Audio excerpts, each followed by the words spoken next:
Hello students, this is doctor Akanksha Gupta. Welcome to my channel. आज का हमारा टॉपिक है स्टोरेज क्लासेस। स्टोरेज क्लासेस क्या होता है? इसे बिल्कुल सी प्लस प्लस से कोरिलेट नहीं करना है, ये सी का ही टॉपिक है, स्टोरेज क्लासेस। अच्छा, आगे बढ़ने से पहले एक चीज और कि आप लोग प्रोग्रामिंग कर रहे हैं, हमने फंक्शन भी कर चुके हैं, तो आपके पास बहुत सारी चीजें हैं प्रोग्रामिंग करने के लिए। देखिए स्टूडेंट, हम जो सीख रहे हैं वो है प्रोग्रामिंग लैंग्वेज, तो इसमें कॉन्सेप्ट के साथ साथ आपकी प्रोग्रामिंग भी स्ट्रॉन्ग होनी चाहिए। तो उसके लिए आपको प्रोग्राम्स करने हैं। जो भी मैं टॉपिक आपको करा रही हूँ, जो भी आपको कॉन्सेप्ट करा रही हूँ, उसके प्रोग्राम जरूर कीजिए आप। और यदि आपको आप कोई भी बुक ले लीजिए या तो उसकी एक्सरसाइज वगैरह सॉल्व कीजिए। और यदि आपके पास बुक या कोई ऐसा सोर्स नहीं है तो आप मेरे फेसबुक पेज को फॉलो कर सकते हैं। उसमें आपके पास जो मेरा फेसबुक पेज है उस पर डेली मैं आपको लैब वर्क दे रही हूँ, डेली क्विज, डेली आपका सब सारी चीजें जो आपके लिए जरूरी है। जो लोग नेट यूजीसी नेट का पेपर दे रहे हैं तो उनके लिए भी मैंने जो है एमसीक्यूज वगैरह वहां पर मैं डेली क्विज दे रही हूँ, उनके लिए भी वो बेनिफिशियल है। तो आप लोग, मैंने डिस्क्रिप्शन सेक्शन में फेसबुक पेज का लिंक दे दिया है, आप उसे फॉलो कर सकते हैं। तो कॉन्सेप्ट के साथ साथ प्रोग्रामिंग भी डेली कीजिए, ठीक है। और programming language like English language, जैसे इंग्लिश लैंग्वेज का कभी एंड नहीं होता, आप कितना भी सीख सकते हैं। तो प्रोग्रामिंग लैंग्वेज तो आपको बहुत ज्यादा कॉन्सेप्ट आपको क्लियर होना मस्ट है। पहले कॉन्सेप्ट क्लियर होगा तभी आप आगे को सीख कर पाएंगे। तो जैसे ही आपका कॉन्सेप्ट यहाँ लेक्चर में आपका क्लियर होता है, आप प्रोग्राम कीजिए। डाउट है तो कमेंट सेक्शन में पूछिए मुझसे। और भी कुछ प्रॉब्लम जो आप फेस कर रहे हैं आप कमेंट सेक्शन में पूछ सकते हैं, मैं आपकी हर तरह से हेल्प और सपोर्ट करूंगी, ठीक है। और यदि आपको मेरा चैनल अच्छा लगता है तो प्लीज मेरे मोटिवेशन के लिए सब्सक्राइब कीजिए, लाइक जरूर कीजिए, ठीक। तो आज हमारा टॉपिक स्टोरेज क्लासेस इन सी। देखिए स्टूडेंट, क्या होता है कि जैसे ही हम लिखते हैं इंट ए, ये वेरिएबल, अभी तक हमने ये पढ़ा, ठीक है। तो इससे हमें क्या बात पता चलती है? सपोज मैंने ए की वैल्यू ले ली है यहाँ पर 10, इससे हमें क्या आइडिया लगता था? एक तो इंट लिखने से हमें डेटा टाइप क्लियर होता था। First point, data type means कि किस टाइप की वैल्यू स्टोर करने जा रहा है, ये वेरिएबल किस टाइप की वैल्यू स्टोर करने जा रहा है। यदि मैंने इंट लिखा है तो इट मीन्स ये इंटीजर टाइप की वैल्यू स्टोर करने जा रहा है, ठीक। सेकंड आपको क्या पता चलता था कि ये मेमोरी में कितने बाइट्स लेगा, कितना मतलब स्पेस लेगा। सपोज जैसे सी में जो है इंटीजर कितना है, 2 बाइट्स लेता है, तो ये हमारा 2 बाइट हमें पता चल गया कि ये हमें 2 बाइट ऑक्यूपाई करेगा, ठीक है। फर्स्ट हमें डेटा टाइप क्या बताता है कि किस टाइप की वैल्यू हमें स्टोर करनी है, फिर हमें मेमोरी में कितना स्पेस ऑक्यूपाई होगा, और ये हमारा वेरिएबल नेम है। तो ये कुछ बातें हमें पता चलती हैं। उसकी वैल्यू यदि आपने डिफाइन की हुई है तो वैल्यू आपको पता चल गई, चलो, कि मेमोरी में कितना आपको स्टोर करना है। मीन्स जैसे ही आपने int a is equal to 10 दिया तो मेमोरी, ये सपोज मेमोरी है ना, मेमोरी रैम आपकी, तो इसमें आपका जो स्पेस ऑक्यूपाई हुआ उसका पर्टिकुलर एड्रेस होगा, वहां पर वैल्यू स्टोर होगी और वेरिएबल नेम ए होगा। और इंट का मतलब वो इंटीजर वैल्यू होल्ड करेगा और 2 बाइट्स ऑक्यूपाई करेगा। फ्लोट का मतलब 4 बाइट ऑक्यूपाई करेगा, ठीक है। तो यहां तक हमें जितना अभी तक हमने पढ़ा उससे हमें ये इंफॉर्मेशन मिलती है। लेकिन अभी और भी बहुत कुछ है जानने के लिए वेरिएबल के लिए, कि और क्या होता है और क्या क्या चीजें हैं जो हम कर सकते हैं, और क्या हमारे पास कुछ और फीचर हैं जो हम यूज कर सकते हैं, ठीक है। तो उसके लिए हमारे पास उसके लिए मैं आपको बताती हूँ, दैट इज स्टोरेज क्लास, ठीक है। स्टोरेज क्लास, अब इसमें क्या है, इसके लिए आपके पास क्या क्या चीजें आएंगी। स्टोरेज आप क्लास आपको और एक्स्ट्रा क्या बताती है? अब तक आपने वेरिएबल के बारे में सीखा कि भाई वेरिएबल डिक्लेयर करते हैं तो हमें मेमोरी लोकेशन मिल जाती है, डेटा टाइप मिल जाते हैं। अब यहाँ पर हमें क्या मिल जाता है, यदि हमें स्टोरेज क्लासेस पता चलती हैं, ये फीचर पता चलता है, तो ये हमें क्या क्या पॉइंट्स डिस्क्राइब करता है।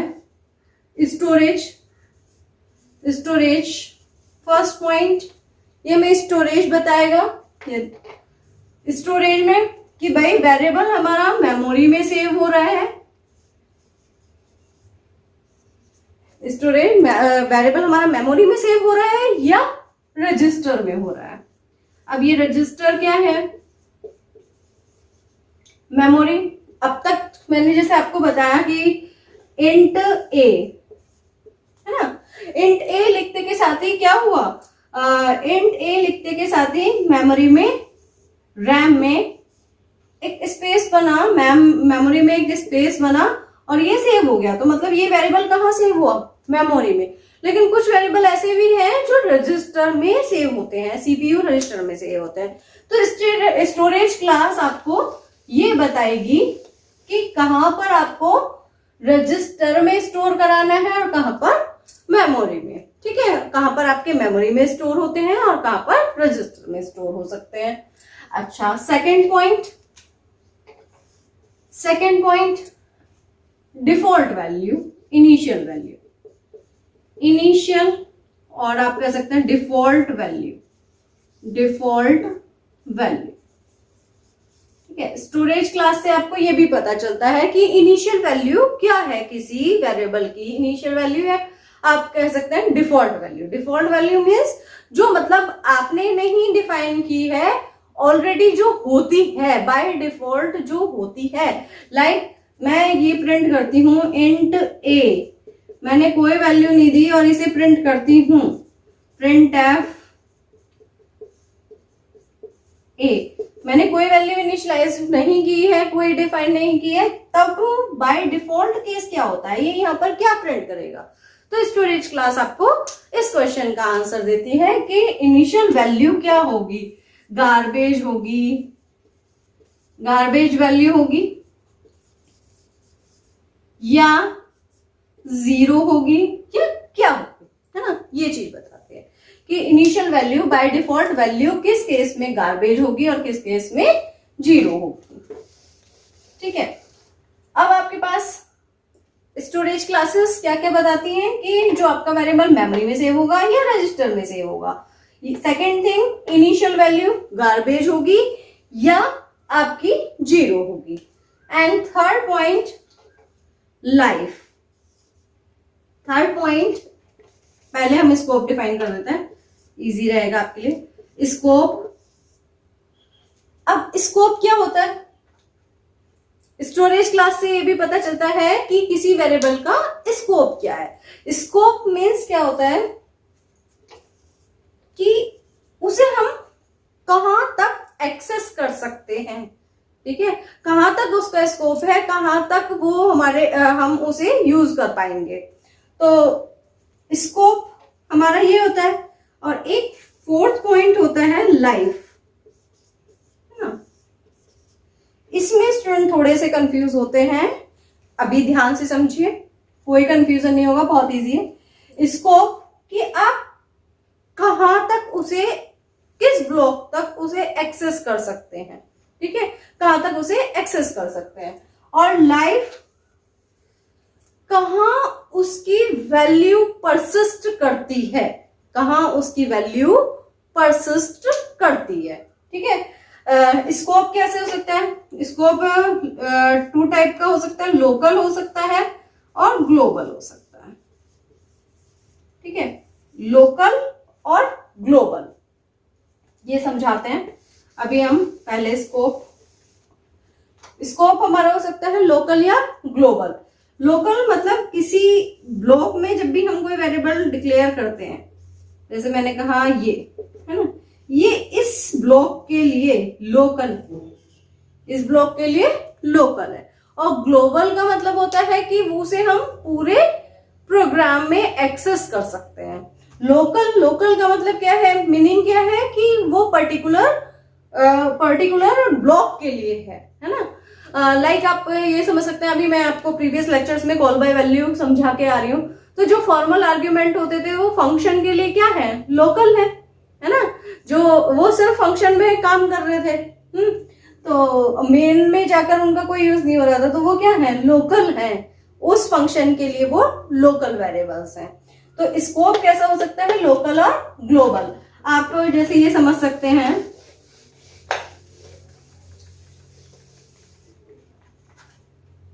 स्कोप है, स्कोप लोकल या ग्लोबल, है ना। अब कोई चीज जैसे मैं मेन में यहां पर मैंने डिफाइन की, इसके अंदर int i is equal to 5, ये है सपोज। तो ये सिर्फ इस ब्लॉक के लिए नॉन है। अब मैंने एक और ब्लॉक बनाया, int j is equal to 10, फिर मैंने लिखा प्रिंट f परसेंटेज g, है ना, और फिर मैंने यहां पर फिर प्रिंट f g, ठीक है। अब आप ये देखिए, इसका स्कोप जो है ना, यदि मैंने अभी जो करा है, तो इसका j का स्कोप सिर्फ यहां तक है। जैसे ही मैं इसे बाहर, क्योंकि ये इस ब्लॉक के अंदर डिक्लेयर किया गया है, तो इसका स्कोप सिर्फ इसके अंदर तक है। यदि मैं यहां बाहर इसे यूज करूंगी तो वो आपको कंपाइल टाइम एरर देगा कि j is out of scope, है ना, इस केस में, जबकि मैंने कोई स्टोरेज क्लास नहीं दी हुई है, यहां पर कुछ नहीं दिया हुआ है। तो वो क्या करेगा, j को कह देगा कि आउट ऑफ स्कोप। क्यों? क्योंकि इसका स्कोप इस ब्लॉक के लिए लोकल है, कि सिर्फ ये इसी ब्लॉक में काम करेगा। लेकिन यदि मैं आई प्रिंट कराऊं, आई प्रिंट हो जाएगा। क्यों? क्योंकि उसको स्कोप यहां से यहां तक है। तो स्कोप का मीनिंग समझ में आया होगा आपको कि कहां हम वो चीज, वो वेरिएबल एक्सेस कर सकते हैं, कहां तक वो वेरिएबल की हमारे पास स्कोप रहता है, एग्जिस्टेंस रहती है, कहां तक उसकी एग्जिस्टेंस रहेगी। जैसे ही देखो मैंने यहां जे प्रिंट कराया, क्योंकि वो इस ब्लॉक के लिए उसकी एग्जिस्टेंस थी, वो इससे बाहर हमें विजिबल नहीं हो सकता, इसलिए आउट ऑफ स्कोप एरर आ जाएगी, ठीक है। लेकिन आई के केस में नहीं आएगी। क्यों?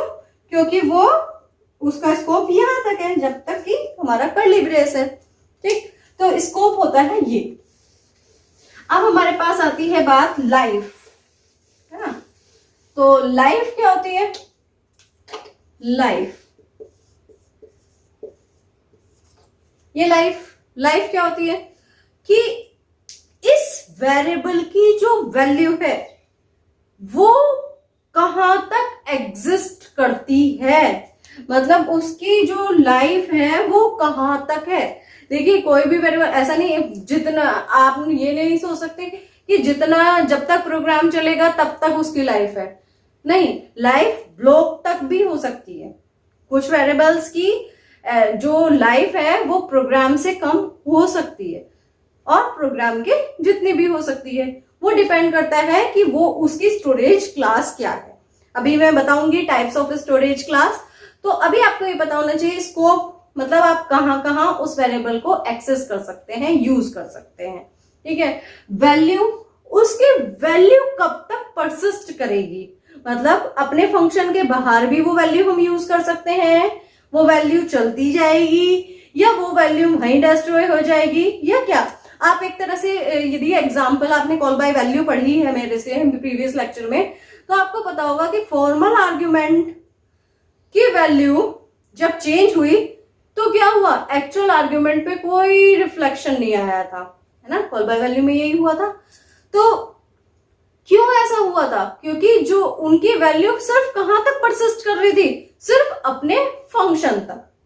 उसका इफेक्ट एक्चुअल आर्ग्यूमेंट में, जो मेन में आर्ग्यूमेंट हम पास कर रहे थे, उससे नहीं हो रहा था। क्यों? क्योंकि उसकी स्टोरेज क्लास ये परमिट नहीं कर रही थी कि वो वैल्यू परसिस्ट रहे, वो चेंज हो रही थी, क्योंकि वो अपने ब्लॉक तक ही लिमिटेड थी, ठीक है। तो स्टोरेज क्लास आपको ये पॉइंट क्लियर करती है।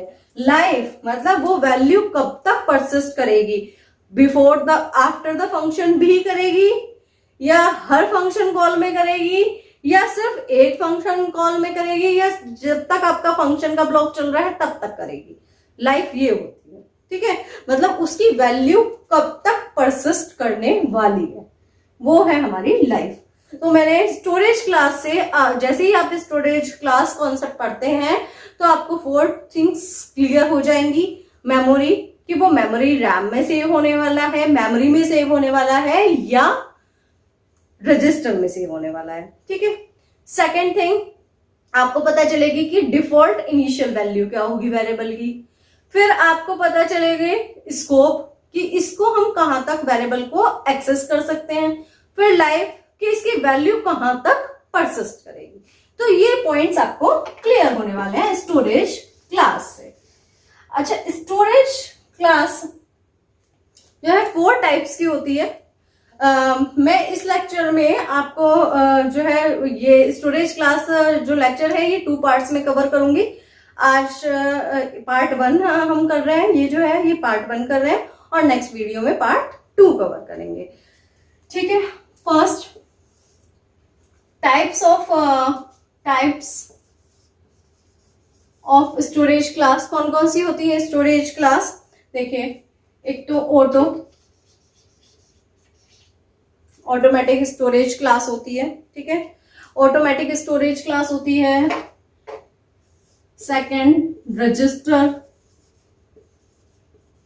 रजिस्टर स्टोरेज क्लास होती है, automatic, auto, register. Third, static, है ना। और फोर्थ, एक्सटर्नल, मतलब ग्लोबल, एक तरह से आप समझ सकते हैं, ग्लोबल स्टोरेज क्लास, ठीक है। इसके लिए हम कीवर्ड यूज करते हैं एक्सटर्न, और इसके लिए स्टैटिक कीवर्ड यूज करते हैं, इसके लिए रजिस्टर, और इसके लिए ऑटो, यही कीवर्ड्स यूज करते हैं। तो हमारी 4 टाइप्स की स्टोरेज क्लास है। Automatic storage class, register storage class, static and global. External storage class बोलते हैं इसे, ठीक है। अच्छा, इसके लिए कीवर्ड हम एक्सटर्न यूज करते हैं। अब ऑटो, यदि हम अभी तक जितनी भी प्रोग्रामिंग करके आ रहे हैं, यदि हम ये लिखते हैं ना इंट ए, तो बाय डिफॉल्ट हम ये कीवर्ड यूज करें या ना करें, हमारी स्टोरेज क्लास ऑटो होती है, ठीक है। आप इसे ऐसे भी लिख सकते हैं, यदि आपको एक्सप्लिसिटली यही कहना है कि ये ऑटोमेटिक स्टोरेज क्लास का है, तो आप इसका ऑटो कीवर्ड यूज कर सकते हैं। अदरवाइज अभी तक हम जितनी प्रोग्रामिंग कर रहे थे वो सब ऑटोमेटिक स्टोरेज क्लास टाइप के वेरिएबल्स हैं, ठीक है। आप ये लिखें या ना लिखें कोई फर्क नहीं पड़ता, बाय डिफॉल्ट ये ऑटोमेटिक ही होते हैं जितने भी वेरिएबल्स होते हैं। अब देखिए, ऑटोमेटिक स्टोरेज क्लास क्या होती है, इसके वही 4 पॉइंट्स आपको पता चलेंगे। स्टोरेज, सेकंड हमारा इनिशियल वैल्यू, और थर्ड हमारा स्कोप, और लाइफ। मैंने अभी आपको क्लियर किया कि स्टोरेज क्लास में कितने पॉइंट होते हैं, 4 पॉइंट होते हैं, ठीक है। अब स्टोरेज क्लास, ये हमारी जो ऑटोमेटिक होती है ये हमेशा मेमोरी में स्टोर होते हैं। ये वेरिएबल्स हमारे मेमोरी में स्टोर होते हैं, मेमोरी, ठीक है। इनकी इनिशियल वैल्यू गार्बेज होती है। गार्बेज समझते हैं, गार्बेज वैल्यू मीन्स कोई भी वैल्यू जो मेमोरी में होगी, वो जो कोई भी वैल्यू जो होगी वो उसे रैंडमली उठाकर आपको दे देगा। जैसे आप सपोज मेन ये ऐसे आपने प्रिंट करा लिया int I, by default auto class होती है, आपने इसे प्रिंट कराया प्रिंट एफ,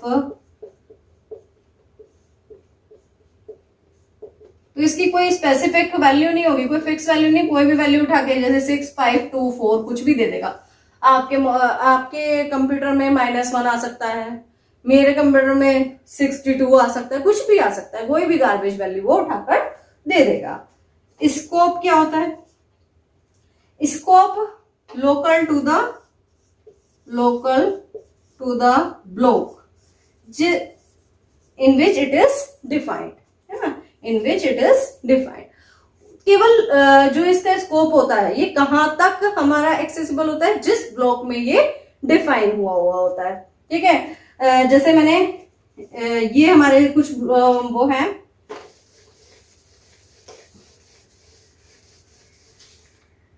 सपोज मैंने कहा मेन, तो int i is equal to 5, मैंने कहा int i is equal to 6, और मैंने कहा इंट, एक और बना लो, int i is equal to 7, है ना, और ये यहाँ। तो इस i की एग्जिस्टेंस कहां से कहां तक होगी, यहां तक। मैं यदि यहां भी i प्रिंट कराऊंगी तो सिर्फ क्या प्रिंट होगा, 5। इस i की एग्जिस्टेंस कहां तक होगी, सिर्फ यहां तक। ये वाला i यहां विजिबल ही नहीं होगा, और इस i की वैल्यू क्या होगी, 7, लेकिन उसका स्कोप क्या होगा, यहां तक होगा। देखिए कैसे, कैसे कि मैंने कहा यहां पर एक बनाया मेन, यहां पर मैंने लिया int i is equal to 5, ठीक है। फिर मैंने यहां लिया int i is equal to 6, इसे प्रिंट कराइएगा, प्रिंट f, ये मैंने प्रिंट कराया। फिर मैंने एक और ले लिया int j is equal to, i भी ले सकते हैं, कोई दिक्कत नहीं है, 7, प्रिंट f, ये लिया, मैंने ये ले लिया। अब मैंने प्रिंट कराया प्रिंट f, यहां पर i। अब खुद सोचिए, मैंने आपको बताया ऑटो में वो क्या लेता है, केवल जिस ब्लॉक में वो डिफाइंड होता है, लोकल टू द ब्लॉक। अब देखो इस वाले i का ब्लॉक कौन सा है, ये, तो सिर्फ ये इसकी वैल्यू हम यहां तक यूज कर सकते हैं, इसका स्कोप पूरा यहां तक हुआ। ये वाला जो हमारा यहां पर है, यहां पर ले लीजिए, एक सेकेंड, इसका कह रही थी मैं कि इसका स्कोप यहां तक है। अब जो हमारा ये है इंट, इसका स्कोप हमारा, हमने इसे कहां बंद करा है, अभी बंद नहीं किया, तो यहां तक है, इसका स्कोप हमारा यहां तक है, और इसका स्कोप हमारा यहां तक है। ठीक है, तो अब देखिए जो आउटपुट आएगा वो कैसे आएगा, int i is equal to 5, int i is equal to 6, यहां वैल्यू क्या प्रिंट होगी, 6, 5 नहीं होगी, है ना, क्योंकि इस ब्लॉक के लिए ये i है और इसकी वैल्यू 6 है। अब j इज इक्वल टू 7, इस ब्लॉक के लिए क्या होगी, यहां पर 7 वैल्यू प्रिंट होगी। अब यहां i कौन सा प्रिंट होगा, क्योंकि यहां i हमारा प्रिंट होगा ये वाला 5, क्यों, क्योंकि इसका स्कोप यहां तक है, इसका स्कोप तो सिर्फ यहां तक था, ये i की वैल्यू 6 सिर्फ यहां तक परसिस्ट करी, इस ब्लॉक तक। ठीक है, j इज इक्वल टू 7, यदि मैं यहाँ j प्रिंट कराऊंगी तो वो नहीं जानता, क्योंकि वो सिर्फ इस ब्लॉक के लिए डिफाइंड है। रन करके देखिएगा इस प्रोग्राम को कंप्यूटर पर, कि जिस भी ब्लॉक में हम वेरिएबल डिक्लेयर करते हैं, डिफाइन करते हैं, केवल उसकी वैल्यू वो वहीं एक्सेसिबल होता है, उससे ज्यादा वो एक्सेसिबल नहीं होता। इस i, ये जो i की वैल्यू 5 है, ये हमारी यहां तक है, ये 5 यहां प्रिंट हो रहा है, 6 क्यों नहीं प्रिंट हो रहा, क्योंकि उसका स्कोप सिर्फ यहीं तक था। इसका स्कोप, i का स्कोप, क्योंकि ये इस वाले कर्ली ब्रेस में इसका स्कोप यहां तक है, इसलिए 5 हो रहा है। ठीक है, तो जिस भी, यदि ऑटोमेटिक स्टोरेज क्लास है, तो जिस भी ब्लॉक में आप डिफाइन करेंगे उसी ब्लॉक तक उसका स्कोप रहता है, उससे बाहर आप उसको एक्सेस नहीं कर सकते हैं। यदि आप उससे बाहर, जिसमें वो, जिस ब्लॉक में वो डिफाइंड है, उससे बाहर आप उसे एक्सेस करना चाहेंगे तो compile time error out of scope आएगी। आप करके देखिएगा, हमने कंप्यूटर पर रन करिएगा अपने लैपटॉप्स पर, तो आपको समझ में आएगा ये चीज। ठीक, कि आप ब्लॉक बनाइएगा डिफरेंट डिफरेंट और उन्हें बाहर यूज करके देखिएगा, एरर आएगी। और यदि आप सिर्फ ब्लॉक के अंदर उन्हें यूज कर रहे हैं तो इजीली एक्सेसिबल होंगे। ठीक है, तो अब ये चीज याद रखिएगा कि जैसे सेम नेम मैंने यूज करे, ये जानबूझ के किए कि आपको पता चले कि सेम नेम भी हम यूज कर सकते हैं, ये है। तो अब ये किसे प्रिंट करेगा? अपने लोकल वाले को, जो भी लोकल होगा। याद रखना, अपने से बाहर वाले को नहीं प्रिंट करेगा। यदि सेम है कोई भी वेरिएबल होगा तो वो प्रेफरेंस किसे देगा? यदि सेम नेम है तो वो प्रेफरेंस लोकल वाले को देगा, तो लोकल वाला प्रिंट होगा। ठीक है, देखिए